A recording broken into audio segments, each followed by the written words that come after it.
ন্যাজাট কাণ্ডে অবশেষে জালে নজরুল মোল্লা। এফআইআরে নাম থাকা নজরুল মোল্লাকে গ্রেফতার করলো পুলিশ। ভোলানাথ ঘোষের এফআইআরে 2 নম্বরে নাম ছিল নজরুল মোল্লার। মালঞ্চ থেকে তাকে গ্রেফতার করা হয়েছে। এই ঘটনায় যুক্ত থাকার একাধিক প্রমাণ পুলিশের হাতে এসেছে বলে সূত্রের খবর। ভোলানাথের গাড়িকে ফলো করছিল একটি ইকো গাড়ি। ওই গাড়িতেই কি নজরুল মোল্লা ছিল, জানার চেষ্টা করছেন তদন্তকারীরা। ভোটার তালিকায় অর্থাৎ ড্রাফট রোলে আপনার নামটা আছে নাকি নেই সেটা বুঝবেন কিভাবে? এতক্ষণ ধরে আপনাদের টানা বুঝিয়েছি, এবারে আরেকটু সহজ করে গ্রাফিক্সের মাধ্যমে বোঝাচ্ছি যে কি কি করবেন আপনারা। প্রথমে খসড়া ভোটার তালিকার জন্য এই যে সাইটের কথা বলা হচ্ছে voters.eci.gov.in, সেখানে লগ ইন করুন। সেখান থেকে সার্ভিসেস বলে একটা অপশন পাবেন, ক্লিক করুন। সেইখানে সার্ভিসেসের অপশনের মধ্যে আপনি পাবেন search your name in voter list. সেইখানে ক্লিক করবেন। সেখানে একাধিক বিকল্প থাকবে। সেখানে কি কি থাকবে? রাজ্যের নাম, এপিক নাম্বার, ক্যাপচা কোড, তারপরে ফিল আপ করে সার্চ বাটনে ক্লিক করুন। ক্লিক করলেই আপনার কাছে নামটা চলে আসবে। এইটা গেল আপনি ওয়েবসাইট ক্লিক করে কিভাবে করছেন। এইবারে আসুন যারা মোবাইলের মাধ্যমে এইটা জানতে চাইছেন তাদের নামটা খসড়া তালিকায় আছে কিনা। প্রথমে প্লে স্টোর অথবা অ্যাপ স্টোর থেকে ইসিআই নেট অ্যাপকে ডাউনলোড করে নিলেন। ডাউনলোড করে নেওয়ার পর সার্চ ইউর নেম অপশনে যাবেন। একই উপায়, ক্লিক করবেন আর তারপর ভোটার আইডি অর্থাৎ এপিক নাম্বার সেটা দিয়ে সার্চ বাটনে ক্লিক করবেন।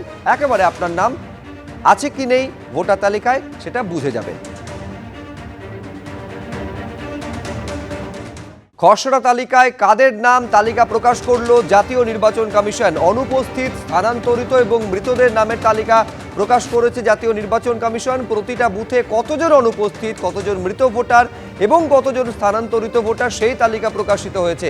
আমি আরেকবার আপনাদের বলবো, এই খসড়া তালিকায় কাদের নাম সেই তালিকা প্রকাশ করেছে জাতীয় নির্বাচন কমিশন। অনুপস্থিত, স্থানান্তরিত এবং মৃতদের নামের তালিকা প্রকাশ করা হয়েছে। আরো বিস্তারিত আরো কিছু আপডেট জানবো সরাসরি পার্থপ্রতিম ঘোষ আমাদের প্রতিনিধি রয়েছেন। পার্থ, দেখো, একদিকে যেমন এই আপডেট এবং তার সঙ্গে একেবারে ইসিআই এনইটি বা একেবারে ওয়েবসাইটে গিয়ে ভোটাররা কিন্তু তাদের নাম রয়েছে কিনা সেটা তারা পরীক্ষা করতে পারছেন। এবং সেক্ষেত্রে ইসিআই এনইটি নেটে যে বিষয়টা সেটা হচ্ছে search your name in voter list. সেখানে গিয়ে নিজস্ব যে এপিক নম্বর রয়েছে সেই এপিক নম্বর দিলে ভোটাররা তাদের নাম দেখতে পাচ্ছেন। যদিও এটা কিন্তু আগেও দেখা যেত, কিন্তু বদলটা কি হয়েছে? বদল কিন্তু সেখানে হয়েছে যেটা আপডেট করে ইসিআই এনইটিতে, সেটা হচ্ছে সিরিয়াল নম্বর বদলে গেছে। অর্থাৎ কারুর যদি সিরিয়াল নাম্বার আগে থাকে 200, এখন যদি তিনি দেখেন যে সেই সিরিয়াল নাম্বার হয়তো হয়ে গেছে কারো 170, 180 বা 190। কারণটা কি? কারণ হচ্ছে এটা হচ্ছে একেবারে আপডেটেড তালিকা।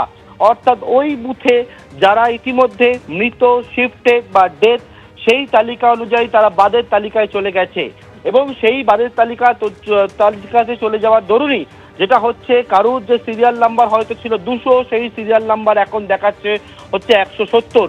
অর্থাৎ এক্ষেত্রে কিন্তু একেবারে কমিশনের যে ইসিআই এনইটিতে আবারও বলবো যাবার পরবর্তীকালে search your name in voter লিস্টে গিয়ে নিজস্ব যে এপিক নম্বর দিলে সেই এপিক নম্বর অনুযায়ী নিজের নাম বা বাড়ির ঠিকানা সহ পুরো যে ডিটেলসটা ভোটার কার্ডের যেটা হচ্ছে ছবি ছাড়া সেইটা কিন্তু প্রকাশিত, সেটা দেখতে পাচ্ছে। কিন্তু সেটা আগেও দেখা যেত, যেটা হচ্ছে 2025-এর লিস্ট অনুযায়ী যেটা ছিল 2026-এ এসআইআর এর যেটা হয়েছে এ রাজ্যের ক্ষেত্রে।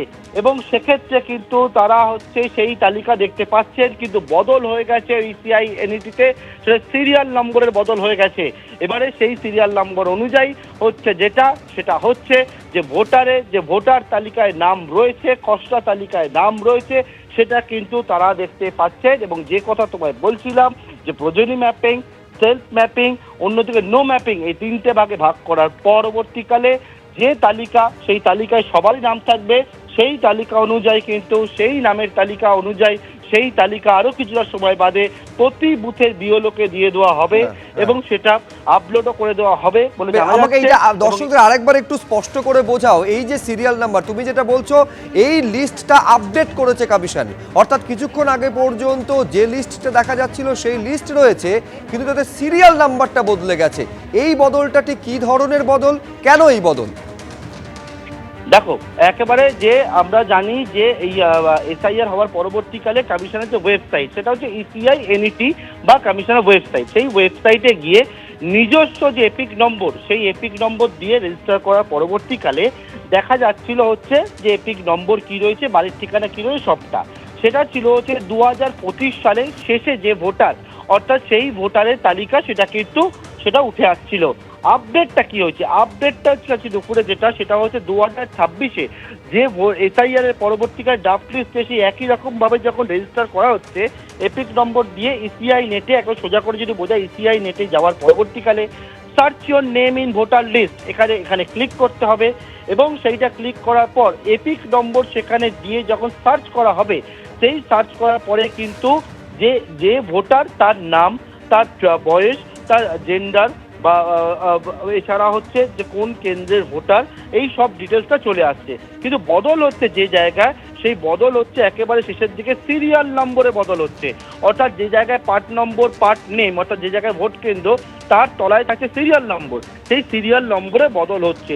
সেই সিরিয়াল নম্বরে কি বদল হচ্ছে, সেই সিরিয়াল নম্বরে বদল হচ্ছে কারুর হয়তো সিরিয়াল নম্বর ছিল 200, তার হচ্ছে বর্তমানে দেখাবে হয়তো সিরিয়াল নম্বর 190 বা 180, কমে যাচ্ছে। কারণ হচ্ছে একটাই, যেহেতু ভোটার তালিকায় যে খসড়া তালিকা প্রকাশ হয়েছে সেখানে প্রতি বুথের যে মৃত, এছাড়া শিফটেড, এছাড়া হচ্ছে যাদের হচ্ছে বাদ গেছে যারা, অর্থাৎ অ্যাবসেন্ট, তাদের যে তালিকা অনুযায়ী তাদের ভোটার তালিকায় সেই বুথ থেকে তাদের নাম বাদ গেছে এবং সেই কারণেই এই সিরিয়াল নম্বর কমে গিয়ে একবারে নতুন যে 2026-এর সার্চ ইওর ভোটার লিস্টের যে তালিকা, সেই তালিকা নিজস্ব যে নাম সেই তালিকা কিন্তু একেবারে আপডেট হয়ে ইসিআই এনইটিতে প্রকাশিত হয়েছে।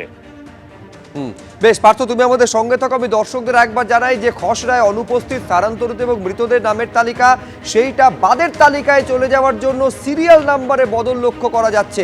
দর্শকদের বলবো যে খসড়া তালিকা প্রকাশিত হয়েছে, সেখানে কাদের নাম সেই তালিকা থেকে জানা যাচ্ছে। জাতীয় নির্বাচন কমিশনে যে ভোটার তালিকা সেখানে সিরিয়াল নাম্বারটা বদলে যাচ্ছে। ইসিআই নেট এপিক নাম্বার দিয়ে দেখা যাচ্ছে ইসিআই নেট অ্যাপে বা eci.net এই ওয়েবসাইটে ক্লিক করলে পুরো ভোটার তালিকা অর্থাৎ খসড়া তালিকাটা দেখা যাচ্ছে, এপিক নম্বরটা সেখানে পুট করতে হবে। এইবারে যেটা জানা যাচ্ছে, এই খসড়া ভোটার তালিকা থেকে যাদের নাম অনুপস্থিত থাকার কারণে, শিফট করার কারণে অর্থাৎ স্থানান্তরিত হওয়ার কারণে এবং মৃত ভোটারের নাম যেহেতু বাদের তালিকায় চলে গিয়েছে সেই কারণে সিরিয়াল নাম্বারে বদল লক্ষ্য করা যাচ্ছে। এখন এইটা নিয়ে নির্বাচন কমিশন কি জানাচ্ছে আমি সেই পার্টটা জানার চেষ্টা করব। সরাসরি রুমা পাল আমাদের প্রতিনিধি রয়েছেন। রুমা, সিরিয়াল নাম্বারে একটা পরিবর্তন, একটা বদল আপডেটেড লিস্টে লক্ষ্য করা যাচ্ছে বলে খবর পাওয়া যাচ্ছে, কমিশন কিছু জানাচ্ছে কি?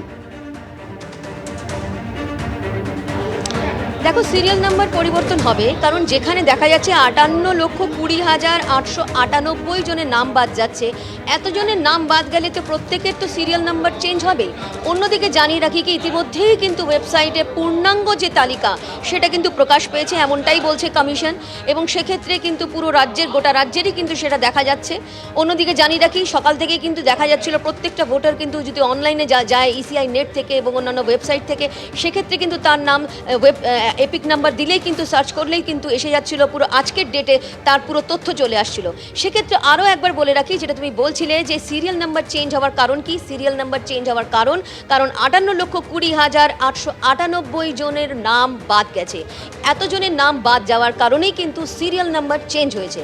এবং আরেকবার বলে দিই, মৃত ভোটার হচ্ছে 24,16,852, নিখোঁজ ভোটার হচ্ছে 12,20,038 জন, স্থানান্তরিত ভোটার হচ্ছে 19,88,076 জন, ডুপ্লিকেট ভোটার যেটা 1,38,328 জন, অন্যান্য যারা 57,604 জন, 58,20,898।